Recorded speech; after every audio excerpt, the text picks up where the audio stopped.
Welcome to the Inspired Hygiene Podcast. I'm your host, Rachel Wall. I'm an RDH and founder of Inspired Hygiene. For over 20 years, we've had the unique opportunity to see what really happens inside thousands of dental hygiene ops and what it takes to create transformational change that impacts the lives of patients, practice owners, and teams. Each season, we'll focus on one powerful topic, breaking it down with practical strategies, real stories, and tools you can use right away. Let's get into it. Hello, and welcome back to the Inspired Hygiene Podcast. I am super excited today to have as my guest Jennifer Steadman. Hi, Jennifer. Hi, Rachel. Thank you for being here. So Jennifer is our Director of Operations at Inspired Hygiene, and I'm going to let Jennifer just tell everybody a little bit about your background, about yourself. I want them to just learn a ton from you today. Yeah, absolutely. So thank you for having me. Super excited to be here. So a little bit about my backstory. So like everyone on the Inspired Hygiene team, I came from a clinical background. So I was an assistant and then a hygienist. And then got into the operations side of the business when my previous employer said, "Hey, you want to be the office manager?" So got into the operations side of the business, and it grew very quickly from there. So I started as office manager at 2 locations, and then through a lot of M&A, through private equity backing, was the manager or the director for mergers and acquisitions and development, team development, acquired many locations. So through my tenure, we had 17 practices and over 200 team members. Did a lot of hiring, recruiting, even during COVID, because as everyone lost a lot of team members during that time through many different transitions and changes, I had over 200 team members at that time. Wow. So making sure that all the offices were fully manned or womaned when we got back, and making sure that we always had the right people working in the practice. I was a little crazy and started my own business too, like all of us. You know, a lot of our team members are entrepreneurs too. So I started my own business, hiring, and helping people to find the right person for their team. Because that's really what's most important, is finding good people, because we know that we can train them to do anything that we need them to do. That's what we are here to help for at Inspired Hygiene. But making sure that you have good people that fit your office culture and fit your team. So yeah, a little bit about my backstory there. Awesome. Yeah. So you can imagine, those of you that are listening, when Jennifer and I were introduced and when I learned that she was looking for a position and we were looking to fill this position in Inspired Hygiene, I was just like over the top excited for her to join us, because just the wealth of knowledge, Jennifer, that you bring it's brought a lot to Inspired Hygiene, from the client facing and also behind the scenes, right? A lot of the work that you do to just help the business run and help us stay relevant, and helping make things like this, the podcast, happen is so valuable. So I appreciate you so much, and thank you for being here with me today. So today we're going to talk about hiring crickets to candidates, because a lot of our clients and just some of the dentists and dental office managers that we encounter over the last few years have said, "Hey, I put out an ad for a hygienist where I used to get 20 applicants. Now I'm getting 2, and it's taking several months to even get that." So they're, kind of feeling like they put something out there and it's just crickets.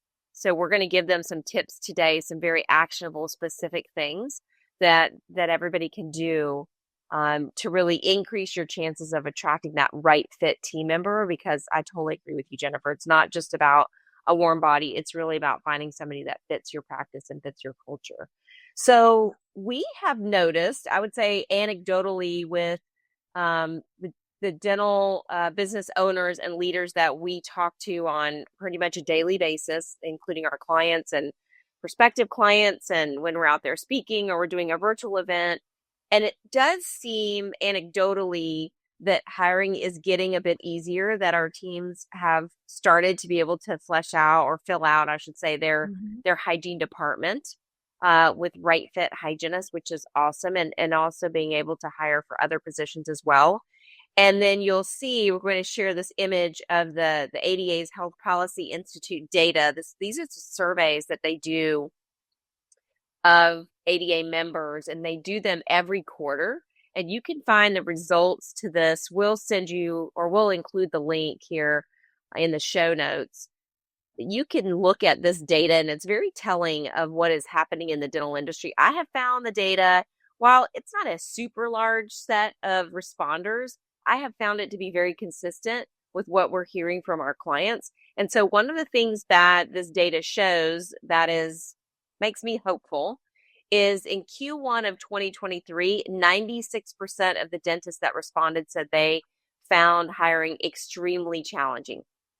And in Q1 of 2025, 86% said it was extremely challenging. So that's a significant improvement in my mind, coupled with the anecdotal things that we're hearing from our clients and prospective clients and people that we're talking to. So I always say when a dental business leader or dental business owner comes to us and they want to learn about growing and developing their hygiene department, and they have a need to hire additional hygiene hours, I help them first look and see, okay, is that true? Is that really the best option for your business, is bringing another hygienist? Sometimes they say that they have a really great culture, they have a really tight team, and they're often nervous about bringing somebody else in, and how will it affect that culture? How will it shake things up? And sometimes that's a good thing. Sometimes it's not. So they really want to evaluate that really carefully, because so many practices have worked really hard over the last few years to improve their team culture and to really create that tight knit. So we always tell them, first and foremost, evaluate if what you really need is a new team member, is a new hygienist at this time. And here are a few questions to ask. What is your insurance participation? And how is that affecting patient flow? So I always tell them, if you are heavily in network, if you have some plans that you feel like are very low reimbursing plans, or there are plans that are just a huge pain to work with, they deny a lot of claims, you're not able to get a human when you call them, they're just not easy to work with, evaluate whether you still feel like that's a right fit for your practice. Because when you make some of these decisions to change participation with some of these plans, that can create the space in your hygiene schedule that you need to expand services or to reactivate some patients that haven't been in for a while. So that's one thing to look at least evaluate it. I'm not suggesting everybody needs to get out of network with everyone or all the plans. You've got to choose what's best for your practice, but at least take a look at that.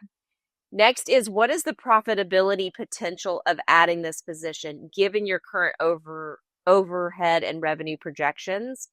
And that really tracks right back to your insurance participation as well. So, gosh, this was probably 10 or 15 years ago. I was working with the practice, and they were heavily in network at that point in time when very few of our clients were. And they needed more hygiene capacity. They needed to be able to serve patients at a higher level, serve more patients. And so they were going to hire another hygienist. And in that point in time, and in the area where they were, the plan that they were in network with, that was the majority of their patients, was paying, I think it was $60 for a localized quadrant of scaling replanning. And they were paying $40 for a prophy. And I said, you're going to pay $35 to $40. This was, again, a long time ago, for a hygienist. And you're going to be able to produce and collect $40. It's a wash. And actually, it's not a wash. You're actually going to be going in the hole because of the supplies that are needed and the equipment that's needed for that operatory and all of that. So evaluate that, right? And what is the compensation going to need to be for you to be competitive? We're going to talk about that in a minute. And what is the profitability and the production projections? And then, do your scheduling needs truly require an additional hygienist, or could you optimize your workflow so you can address some of the current bottlenecks? So, for example, if if you've gotten into the habit, we've come across some practices where their hygienists are now taking 75 minutes for perio maintenance. Could it be that with some clear diagnostic protocols that when those patients actually need periotherapy, the hygienist can get them into that treatment so they're not feeling like they need to do that in a prophy or perio maintenance, that you could get back to a 60-minute appointment. So look at that. And our hygiene growth roadmap, which is a deep dive evaluation of the hygiene department, can help you assess all those things and really give you some good insight on that. So, Jennifer, any thoughts on just those few points that I shared? I think it's super important, just, exactly like you said, you need to evaluate everything before you make a decision. You need to make sure that it is what's going to be right for, we always say the triple win, right? Like your patients, your practice, and Yeah. and the providers in the office. You have to make sure that everything is in alignment there. So just taking the time to pause and evaluate that instead of just making a quick decision is really important. So completely agree. Yeah. Yeah. So for those that were hearing that they're experiencing crickets, right? They're hearing crickets when they put those ads out. What are you seeing as you're evaluating ads Mm-hmm. for, when we're out speaking, we sometimes offer that or to our clients or prospective clients. What are some common mistakes that you're seeing teams make when they're creating and placing job ads? Yeah, so the first thing is they're not realizing that they're putting up a lot of barriers before that candidate even walks in the door. So they could be very specific to the hours that are needed Yeah. and also not be clear in their communication around those hours. So they might say that they're flexible, but then say that you have to be at the office 7 to 4 and you have a break at this time. So really just making things general to make it open so you get more candidates is really important Mhm. because we know as leaders you have to be flexible with your team. So if you're going to create those barriers before they even apply, that can definitely be a challenge. Um, Absolutely.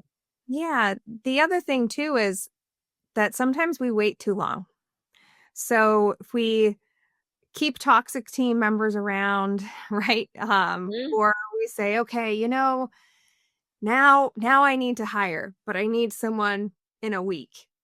Mm-hmm. That's not realistic. You should We always need to be be. thinking ahead. Yes. Yeah, absolutely. And making your ads a job description. Kind of That's a having. common mistake. Very common. Yeah. Yeah, very common. It's more of a job description instead of an ad. So they're kind of boring. They don't speak to the team themselves or the culture that they have. Or they're really, again, really specific on compensation or bonus structures or things like that. And we worked with a client recently that they have their compensation is on part of its commission, right? And their percentage may be a little bit lower than an office up the street. But my question was, well, percentage of what, right? That office was a fee for service Mm-hmm. office. So you have a bigger pie and the piece might be a little bit smaller. However, that piece is going to be a whole lot bigger because the pie is bigger, right? Yeah. Yeah. Yeah. So really important just to kind of put it out there, but get those candidates in so then you can have a conversation with them and just making sure that you are making that ad really attractive. It's kind of like, that you are kind of like online dating, right? Like, yeah, you Yes. want someone to look at that ad and you want them to apply. You want them to date you. Would they want to go out on a cup of coffee with you? So, really important that you showcase your team and highlight your team and the culture that you have. That's what's going to make people attractive Mm-hmm. to Mm-hmm. your office. Mm-hmm. So, those are some of the barriers and the different challenges that we see Mm-hmm. in ads. I'll share a couple specific examples of that. So, one, and you're so good at helping teams create these ads that really highlight and feature what sets them apart. And there's always something you might think we're just, the average dental practice. But Mm-hmm. in most dental practices, there is something, whether it is this incredible facility that you have and you have every piece of technology, or Mm-hmm. you have Friday afternoons on the lake, right? Where the doctor takes everybody out every Friday, or at least it's available. If anybody who wants to come, you go out on the lake afterwards for Yeah. happy hour or something like that. There's always something unique in most practices. And often you don't think to highlight those things, but they are what can be really attractive. And I love the results that we've seen when you do take some of those barriers down, because then it creates curiosity, right? Because everything's not just out there. It Mm-hmm. creates curiosity, and so the candidates say, well, I want to check this out, this sounds interesting to me. And then they really get to connect with somebody in your practice or with the doctor, and they start to build a relationship. And then when you have that relationship, then you have more of an open dialogue around negotiating and being competitive, and being able to match what they're looking for and what you're looking for. But one example I saw was, I had a dentist reach out to me and ask me to evaluate their ad, and they put their specific hours on there. And I promise you, this sounds ridiculous, but it was something like work 7 to 7, Monday, Tuesday, Thursday, Friday. And I thought that nobody's going to want to do that. You don't know nowhere. You never have a long weekend. You're working early in the morning to late at night. It's just not realistic. And so we were able to give them some ideas around recrafting that, but also thinking about how to restructure what they're looking for. So sometimes it is semantics and language, but sometimes it is, hey, this is going to probably be a barrier for anybody that you talk to. So how could you rework that to make it more flexible? Is it a job share situation? How could you fulfill the hours but make it more attractive to a potential candidate? Mm-hmm. So, yeah, I love that you said that. Would they want to grab a cup of coffee with your company or somebody from your team based on that ad? And so how do you insert personality into these ads? Yeah, so we have a very detailed questionnaire that we have all of the clients fill out, and we also do our own research too, right? So we look at their Instagram, we look at their Facebook, we look at all of the different platforms that candidates are going to be looking at too. So super important that you're highlighting your team in those on your website, everywhere. So we do all of our research. And I think, like what you were saying there too, Rachel, I think sometimes we're our own worst critic and we forget all the amazing things that we do with our team. So having another person outside of your immediate Mm, organization write that ad for you, we're always harder on ourselves, right? I saw yeah. something recently that there was an artist that did um drawings of these two women. And first, the women described themselves and he drew the picture. He didn't see them, but he drew the picture. And one of the women were like, oh, I'm so tired. And, my hair's kind of good, but oh my gosh, like it's a little messy and things like that. And then the two women met each other and described each other. The pictures were Oh, completely. wow. So one of them Mm, said, oh my gosh, her smile is so bright and she has so much energy and a great vibe, and the pictures were completely different. So again, we are so hard on ourselves that interesting. sometimes Hmm. have to sit down and reflect and pause and say, okay, like what are we doing good? It's really hard to do that in in business anyways, just to sit down and reflect. So super important to do that, but to have an extra set of eyes, really look at those things and look at your social media account and everything. To give you some more insight and feedback is really important, to highlight that equipment, right? To highlight your beautiful office or your location. That was a huge one that came up. We're like, Yes. who would not want to be a hygienist on the beach? I would do Yeah, that, I right? know. I know.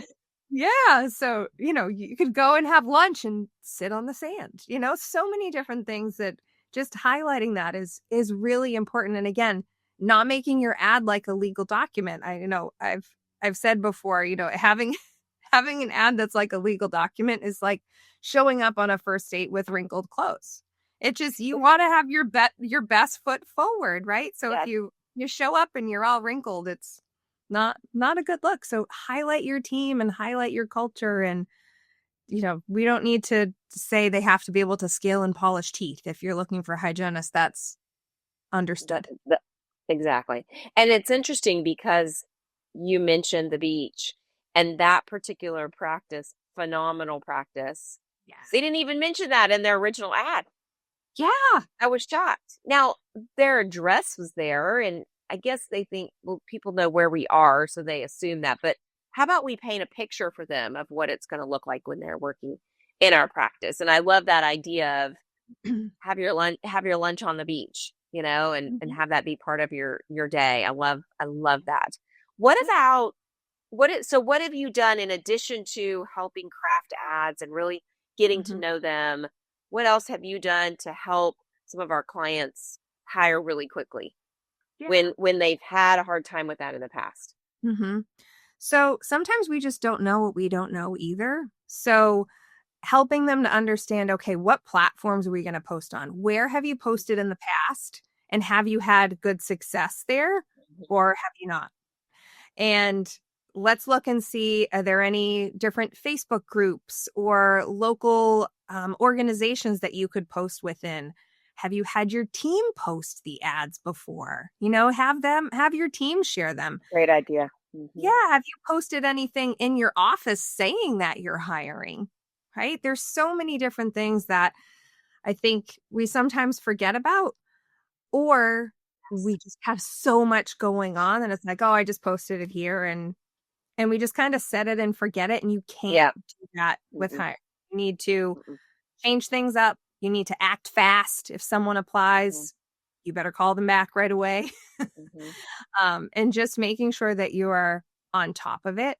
But again, asking your team members if they know anyone, or once you post the ad, have them share it in those groups and just be real and tell them, I love working here.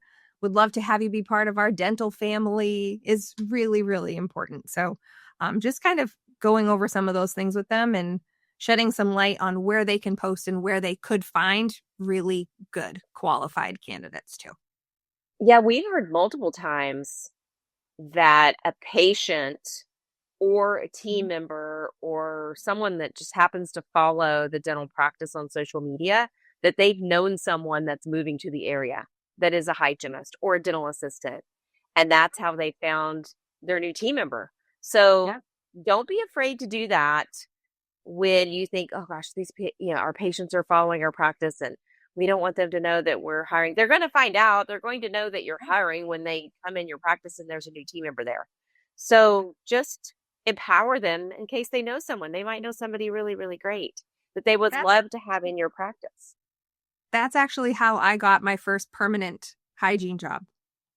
Was through a family friend that went to her dentist and said, "Hey, I have a family friend that graduated hygiene school and are you looking for someone?" And he said, "Yeah, I am." And I went in for an interview. I never saw an ad, but it was through word of mouth. So just ask. Ask the good patients, right? Ask the good patients. I'm so glad you said that.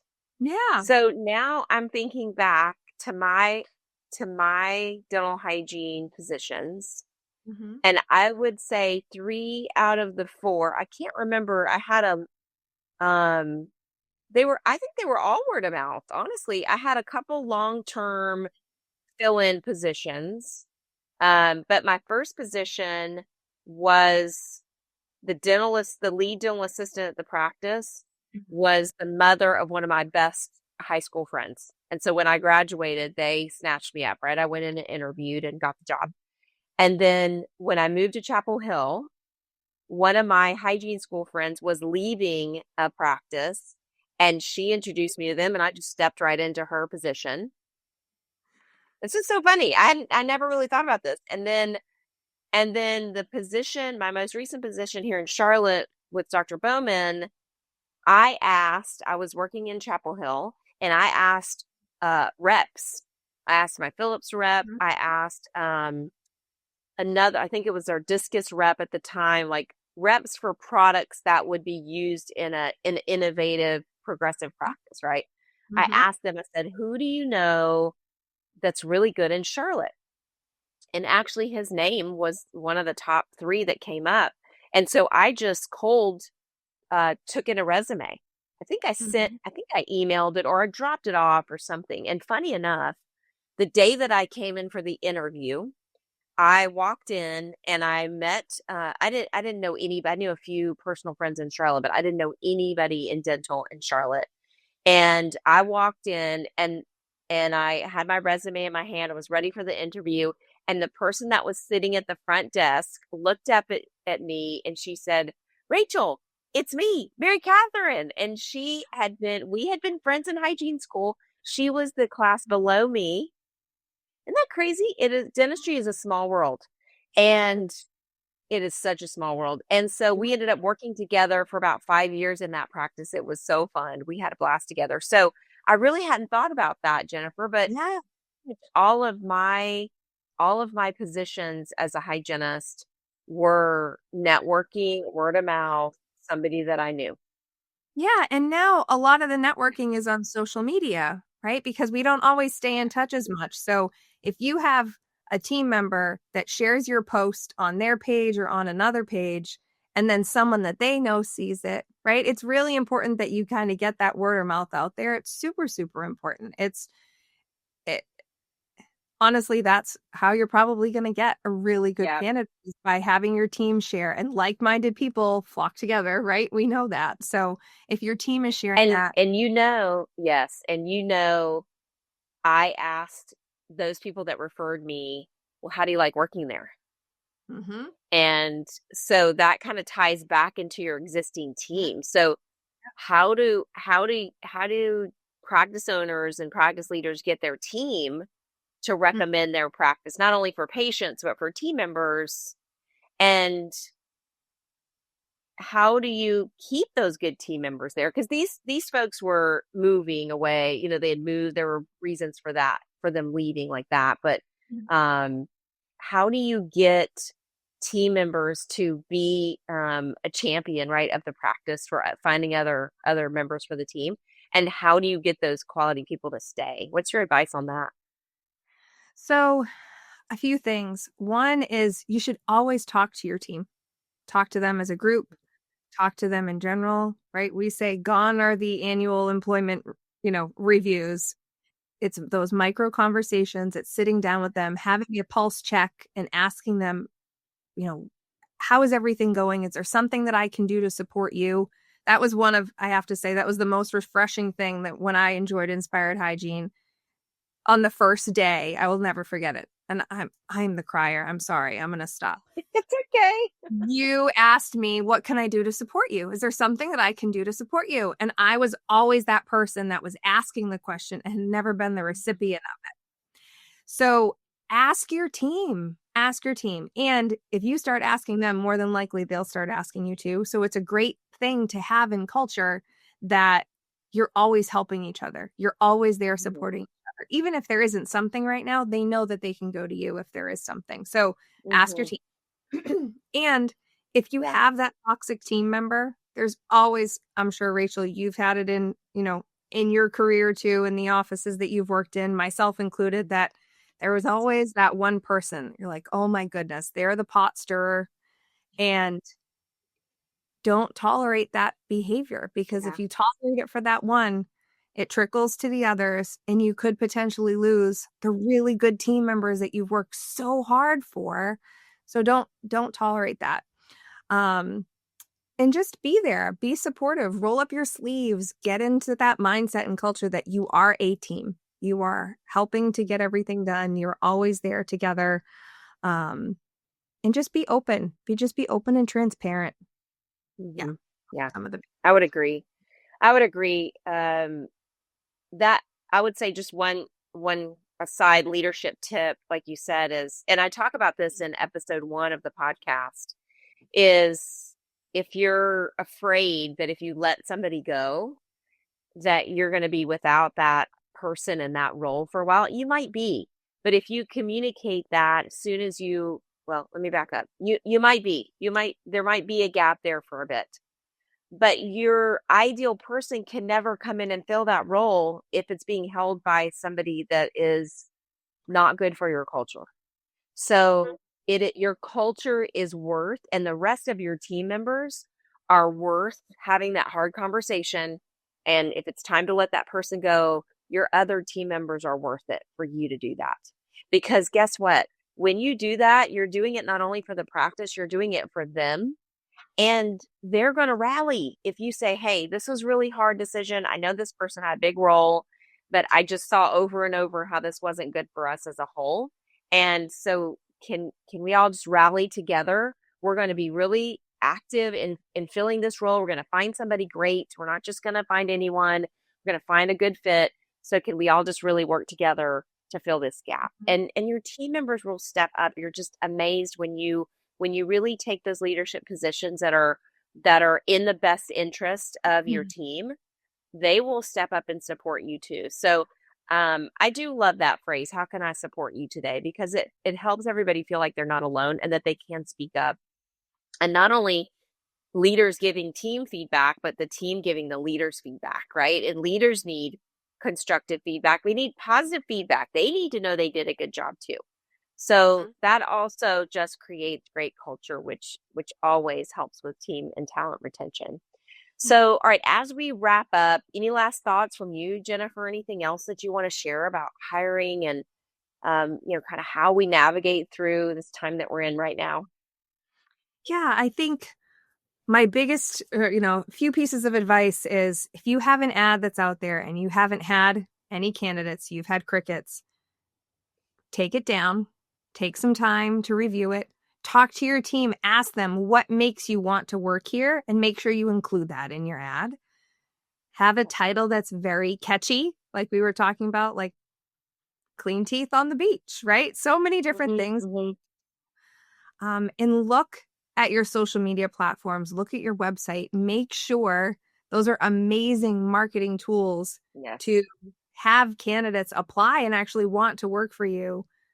If you have all of those things out there, highlight your team, not just patients, not just before and after pictures, highlight your extraordinary team. That's a great retention tool and a recruiting. Yeah, I could not agree more. So everybody, be sure you go to our website. We'll put the link here as well in whatever podcast platform you're viewing, but go to our website. In our resource guides, you'll see there is a resource that's free. It's 17 tips to attracting a hygienist to your practice. And those tips work for any role. So I think that'll help just stir some ideas for you, help you craft things. And then if you'd like our help and you really just like a done for you or done with you approach, please feel free to reach out to us as well. You can reach us at info@inspiredhygiene.com. And thanks, Jennifer. Thank you for being a part of Inspired Hygiene. I'm so appreciative of you every day. And thanks for being on the podcast. Absolutely. Thank you.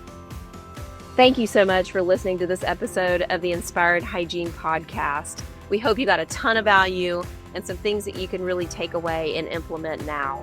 So as always, we invite you, if we can help you in any way to optimize your hygiene department, head on over to inspiredhygiene.com. And as always, stay inspired.